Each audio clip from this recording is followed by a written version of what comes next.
Vamos lá então, pessoal. Hoje nós vamos falar sobre o embate entre Ha-Joon Chang e Ludwig von Mises, que virou uma febre aí na internet, depois que o lutador de UFC, Renato Moicano, anunciou na sua vitória para que as pessoas leiam Mises, se elas amam o seu país, se elas querem a prosperidade do seu país, que leiam Mises. E isso virou realmente uma febre na internet, os canais liberais, né, surfaram nessa onda, e nessa era em que vivemos, o livro As 6 Lições do Mises se tornou aí segundo ou até primeiro lugar em vendas ali dias depois na Amazon.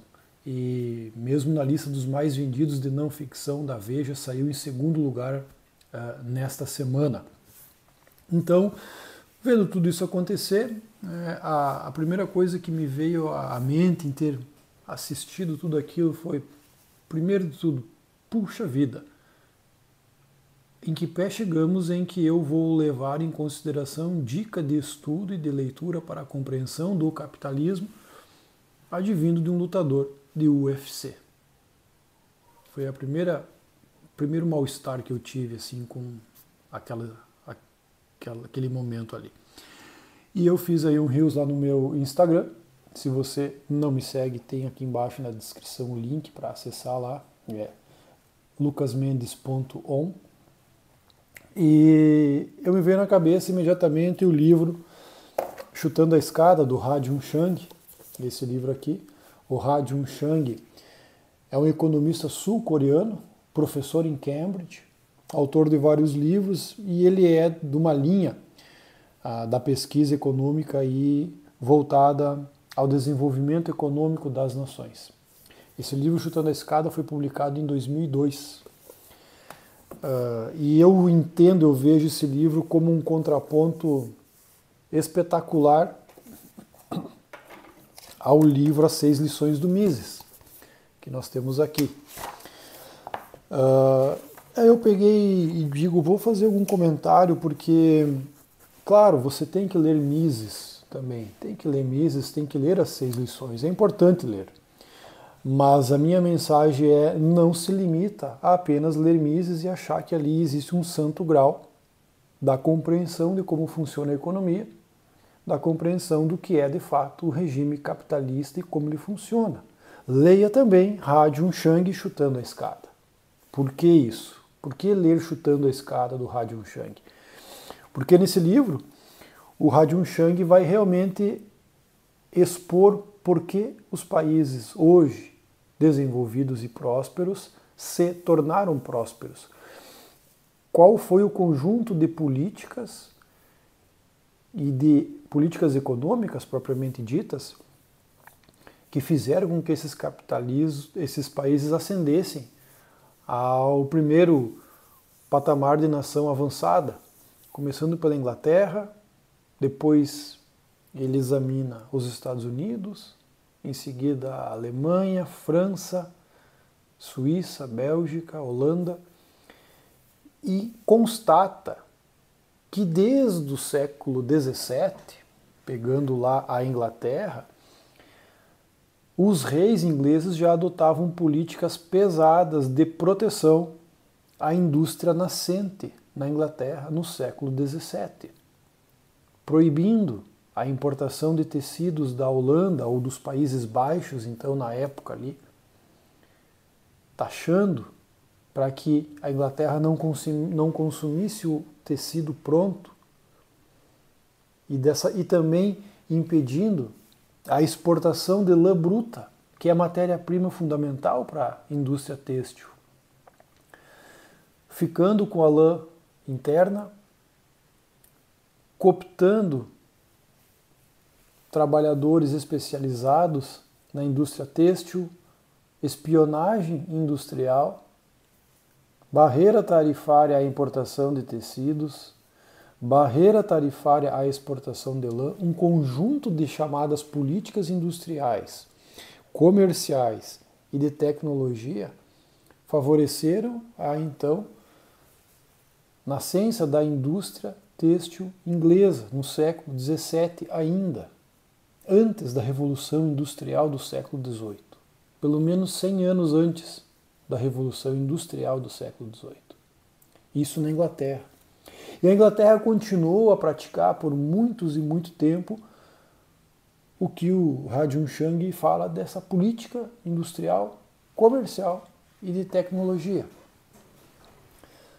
o que favoreceu o surgimento e o desenvolvimento de uma potência industrial que veio a catapultar a economia inglesa a uma nação desenvolvida, níveis avançados de crescimento econômico e de progresso. A Inglaterra, propriamente dita, só veio a aderir a um discurso e, de alguma forma, uma postura mais pró-livre mercado a partir do século XIX, quando a sua indústria já estava consolidada e era uma potência mundial na indústria, superando os Países Baixos do século XVII, que eram a grande concorrência para a Inglaterra. Depois de feito isso, a Inglaterra adota então o livre mercado, porque vai lhe beneficiar, e discursa, a partir das obras de Adam Smith e David Ricardo, de que o livre comércio, o livre mercado, é o melhor caminho para todos. Por isso, a expressão chutando a escada, que tem uma alusão que você sobe a escada, como fez a Inglaterra com o seu progresso econômico, graças às políticas estatais, e quando você chega lá em cima, você chuta a escada e diz para os países, não, vocês têm que adotar o livre mercado. É o livre mercado, as instituições liberais que promovem o desenvolvimento e o crescimento econômico.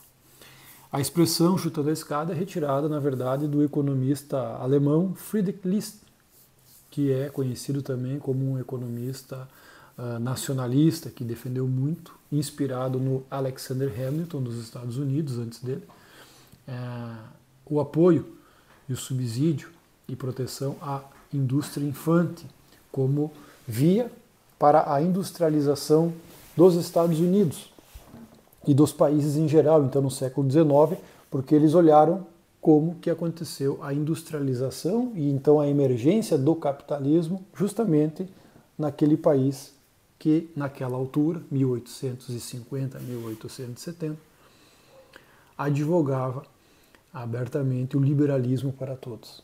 Depois de 200 anos de política industrial, comercial e de tecnológica conduzida e orientada pelo Estado para promover, proteger a indústria nascente.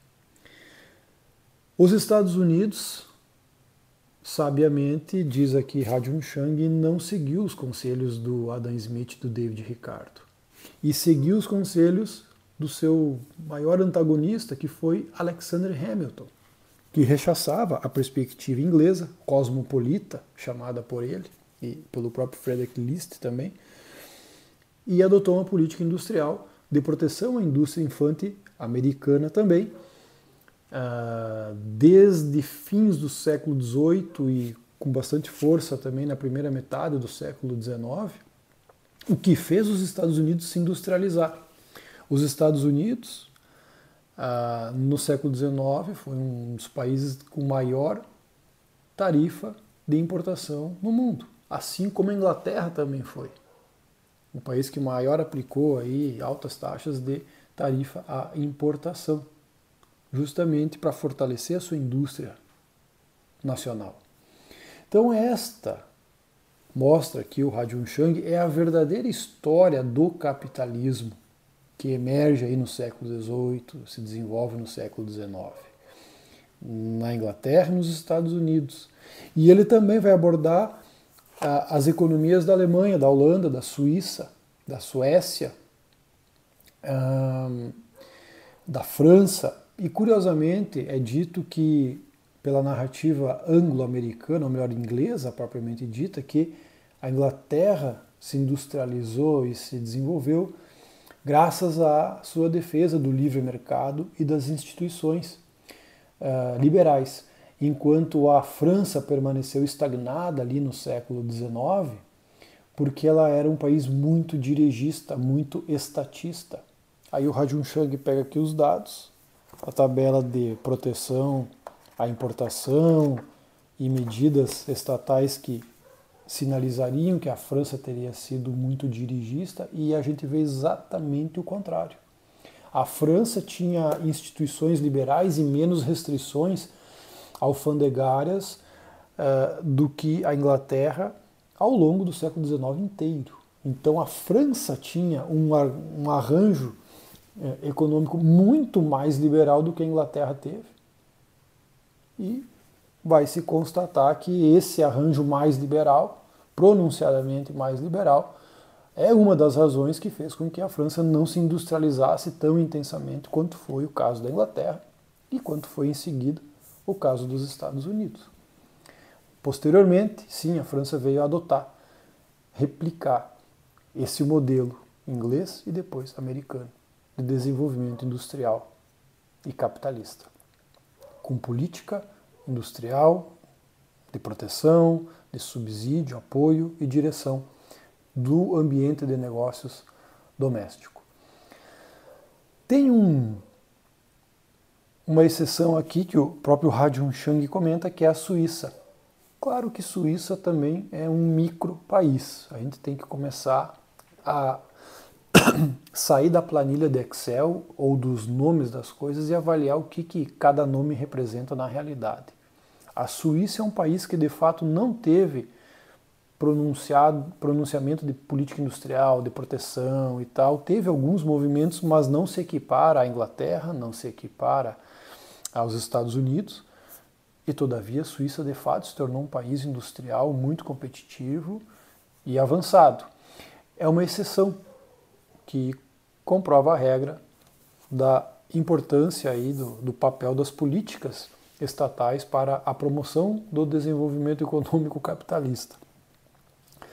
Aliás, nessa toada, nesse livro As 6 Lições, em que o Mises vai explicar realmente por que os países se tornam ricos e prósperos, não é propriamente na primeira lição sobre o capitalismo, embora aqui ele já cite a causa, que nada mais é que o acúmulo de capital, que faz com que aumente a produtividade do trabalho.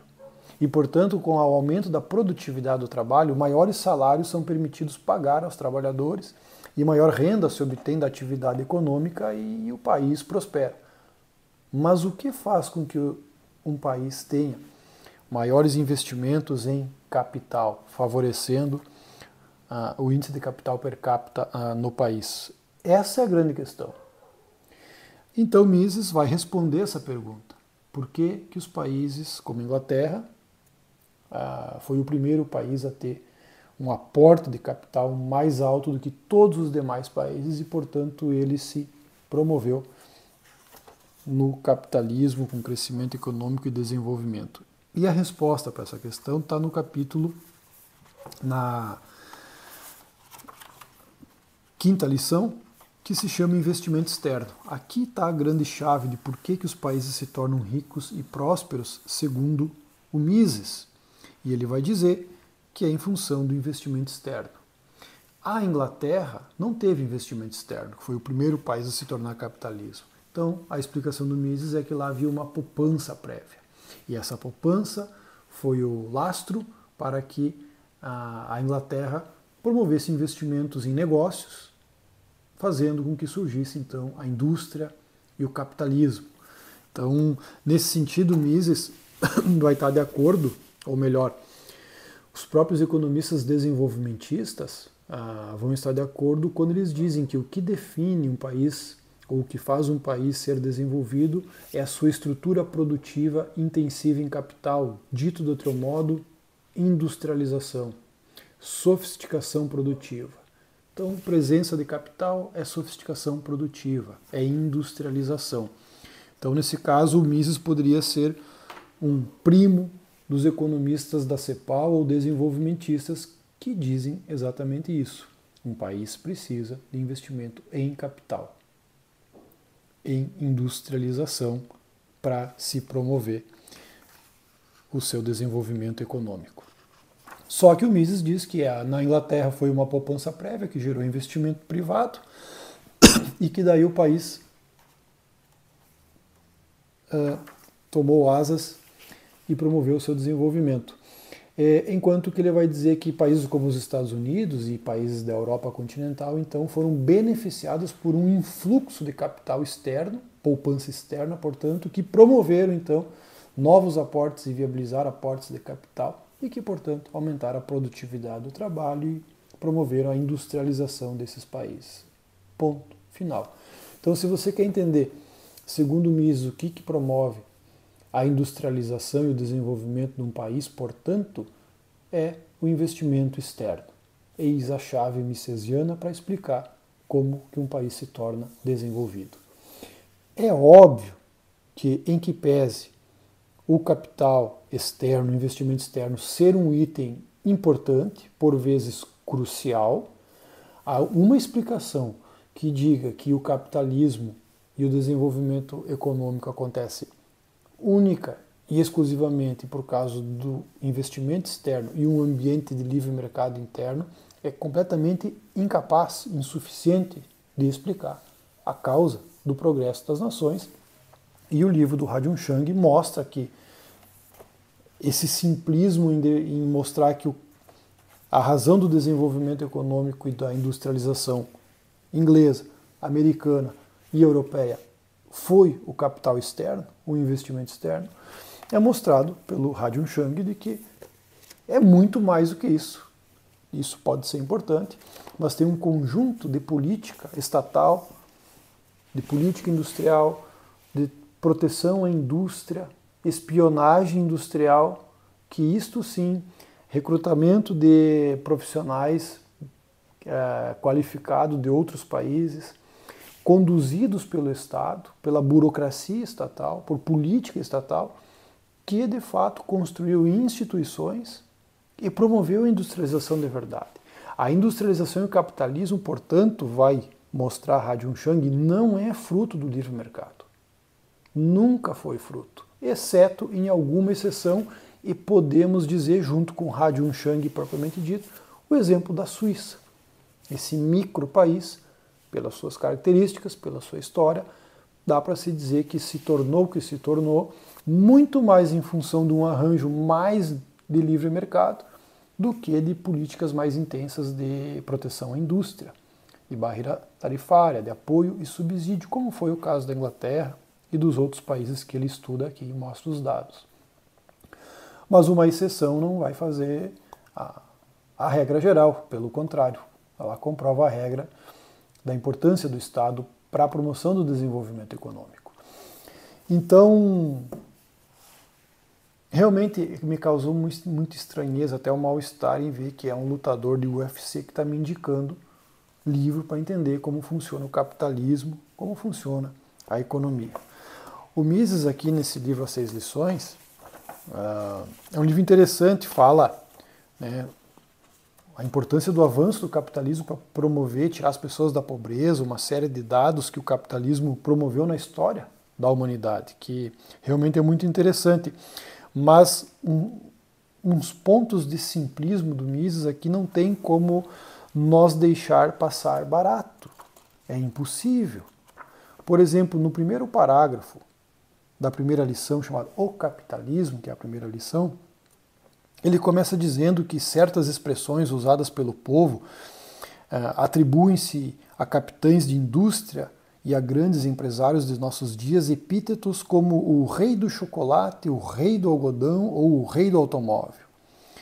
E o Mises vai dizer que essa expressão é completamente equivocada e até invertida, porque no capitalismo eles não são reis. Na verdade, ele diz aqui, um rei do chocolate absolutamente não rege, ele serve. E o Mises está dizendo que no capitalismo os grandes industriais dos conglomerados econômicos servem ao verdadeiro rei do capitalismo, ao verdadeiro soberano do capitalismo, que não é os capitalistas, mas sim os consumidores. Ora, isso aqui é de uma ingenuidade brutal. Não tem como nós aceitar isso como uma premissa verdadeira. Não é uma premissa verdadeira simplesmente. No grande capitalismo global, verdadeiramente dos grandes conglomerados que jogam a economia no mundo, é eles que são os reis, sim. Os consumidores não têm poder algum praticamente diante do conglomerado e do poderio financeiro, econômico, de oligopólio e monopólio dos grandes conglomerados que constituem o verdadeiro capitalismo. Então, é impossível, nesse primeiro nós poder admitir a premissa que Mises lança aqui para prosseguir o seu discurso. Outro ponto aqui de simplismo infantil que consta aqui é o seguinte: no capitalismo, diz Mises, os padrões salariais não são estipulados por pessoas diferentes das que ganham os salários. Ou seja, você, funcionário de empresa, o teu salário não é estipulado por outrem, mas por você mesmo. Diz o Mises o seguinte e prossegue: são essas mesmas pessoas que os manipulam. Não é a companhia cinematográfica de Hollywood que paga os salários de um astro das telas. Quem os paga é o público que compra ingresso nas bilheterias dos cinemas. E prossegue: a partir da distinção entre empregado e empregador, traça-se no plano da teoria econômica uma distinção que não existe na vida real. E conclui Mises: na vida real, empregador e empregado são, em última análise, uma só e a mesma pessoa. Ora, então o Mises ele acredita que todo aporte de capital e de inovação que acontece numa empresa ou numa economia e esse ganho de produtividade que a empresa alcança é replicado correspondentemente aos funcionários. Mas isso é de uma ingenuidade atroz, porque o que pauta os salários dos funcionários no regime capitalista, mas nem de perto é a sua produtividade do trabalho. Mas sim, um pouco desse elemento, talvez mínimo, teria que mensurar, mas muito, você pode conversar com qualquer gestor de RH de uma empresa grande, comparativos de mercado, realidade de mercado, paralelos, situação de vida e tal, são vários elementos, inclusive da vida da pessoa que está para obter a vaga, que definem o seu salário. Longe de ser a produtividade deste trabalhador que define o seu salário. Muito longe. Então, esses simplismos de regrinha, que o que determina o salário do trabalhador é a produtividade do trabalho, é muito, muito simplista. Então, como levar a sério certas coisas que constam aqui é extremamente dolorido. Dolorido. Assim como o Mises vai dizer, no fim das contas, que é a poupança prévia inglesa que garantiu o surgimento do capitalismo na Inglaterra. É outra coisa absolutamente ingênua. A gente concorda, né, que o aporte de poupança prévia foi fundamental para que isso acontecesse, mas por si só uma poupança prévia jamais faria a industrialização inglesa. A poupança prévia e um certo ambiente favorável também não é suficiente para promover a industrialização. Foi política industrial estatal pesada, protecionismo pesado, incentivo pesado, espionagem industrial e por aí vai. Então, a presença do Estado em modelar as instituições, e não instituições liberais defendidas por Adam Smith, Ludwig von Mises e por aí vai, instituições de governo, de Estado, intervencionistas na terminologia do Mises, é que fez com que o capitalismo surgisse. A história de que o capitalismo surgiu por causa do livre mercado é jardim da infância do liberalismo, como dizem alguns críticos do liberalismo. É jardim da infância. Então, nesse sentido, uma discussão madura, adulta e séria a respeito de capitalismo, em que pese a importância de se ler as 6 lições, é um livro que tem que ser lido, mas passa muito longe de você se restringir a só esse livrinho, que é mais ou menos um panfleto, interessante, porém cheio de ingenuidades. Não dá para ficar nisso aqui para entender o capitalismo de verdade. Muito superior ao livro do Mises é o livro do Ha-Joon Chang, Chutando a Escada. É uma leitura comparativa riquíssima. Agora, para finalizar, não dá para nós colocar em pé de igualdade um livro como o do Mises, As 6 Lições, que é fruto de 6 palestras que ele deu na Argentina em 1957, de uma forma mais coloquial até, ou seja, não é um livro acadêmico estritamente falando, com o livro do Ha-Joon Chang, sendo Ha-Joon Chang um professor em Cambridge, um economista sul-coreano, premiado, né, e um livro de 2002, com o privilégio da história a favor dele, para ter mais dados, para analisar o capitalismo do século XVIII, XIX, e com mais recursos para fazer essa análise e trazer um livro muito mais significativo, é claro, do que As 6 Lições do Mises, que é uma série de palestras aí que foi depois transcritas. Só que a febre e a fama em torno desse livro como um suposto livro que revela para o leitor como que funciona e como que é o capitalismo e as maravilhas do capitalismo, exige que a gente para ter essa visão mais equilibrada e ver que ficar apenas em Mises para conhecer como é a história do capitalismo e como ele funciona seria extrema ingenuidade de alguém que só pode ir atrás de um lutador do UFC para pegar dica de livro para entender o capitalismo. Então, junto com as 6 lições, pessoal, eu concluo, finalizo o vídeo fazendo uma propaganda e divulgando o estudo desse livro, Chutando a Escada, do Ha-Joon Chang. Um livro realmente muito provocador, muito rico em informações sobre a verdadeira história do desenvolvimento do capitalismo. Tá bom, pessoal? Por hoje era isso. Curte aqui o vídeo, compartilhe aí nos seus grupos e até o próximo.